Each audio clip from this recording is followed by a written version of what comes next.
Mkurugenzi mtendaji wa Jukwaa la Wazalendo Huru Tanzania, Balozi Dr. Mohamed Bakari amezungumza mengi sana mara baada ya kushiriki uzinduzi wa ushirika wa uendesha bajaji na pikipiki mkoani Dodoma, SACCOS inayotambulika UMAPIDO. Katika yale ambayo ameyagusia ni pamoja na vijana kutokuwa wazalendo na kuhimiza zaidi vijana kuwa makini na yale yanayoendelea hivi sasa kwenye mitandao ya kijamii, akisisitiza vijana kuepuka wanasiasa wenye lengo la kuvuruga amani ya Tanzania na badala yake amewahusia kuwa wazalendo zaidi wa nchi yao. Mimi naitwa Rami Ramsey.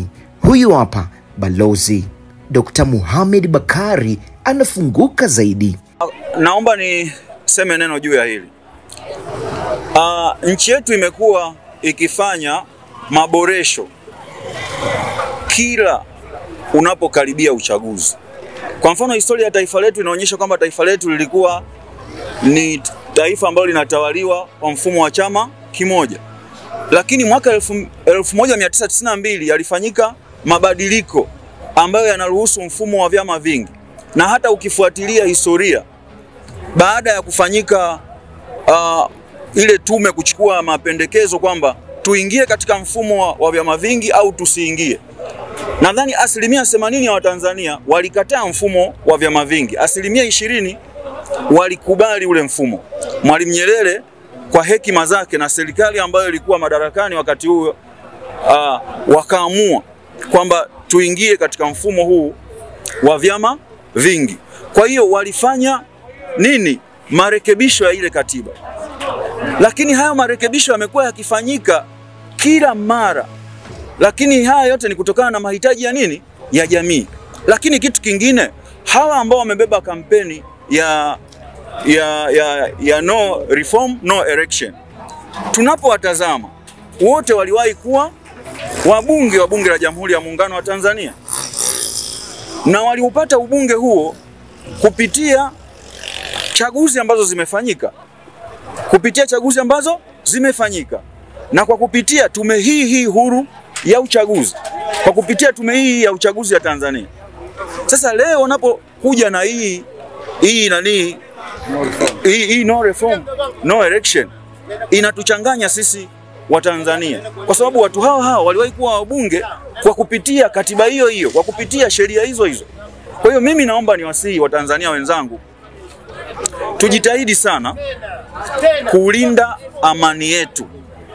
Leo hii wenzetu wengi ambao wanasimama na kusema kwamba wanataka mabadiliko haya kwa nguvu, wengi wana access ya kuweza kuzichukua familia zao na kukimbia nazo nje ya nchi.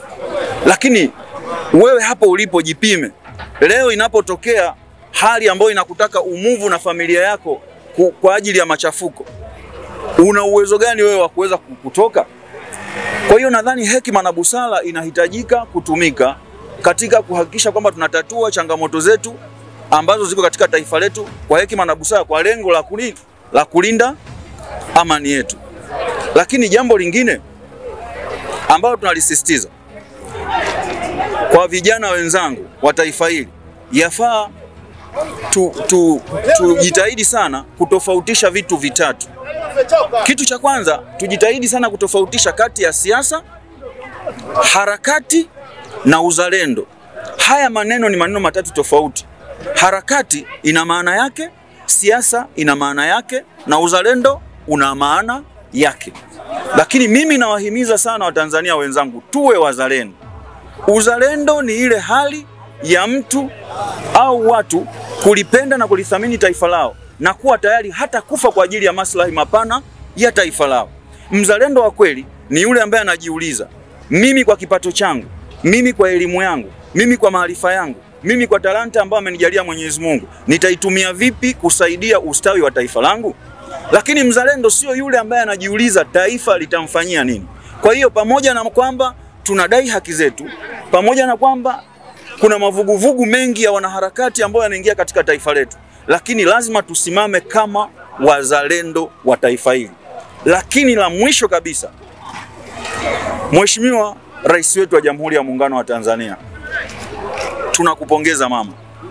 Kabla hujaingia madarakani kulikuwa hakuna mikutano ya wanasiasa. mama yetu, kwa hekima zako uliruhusu mikutano hii ifanyike.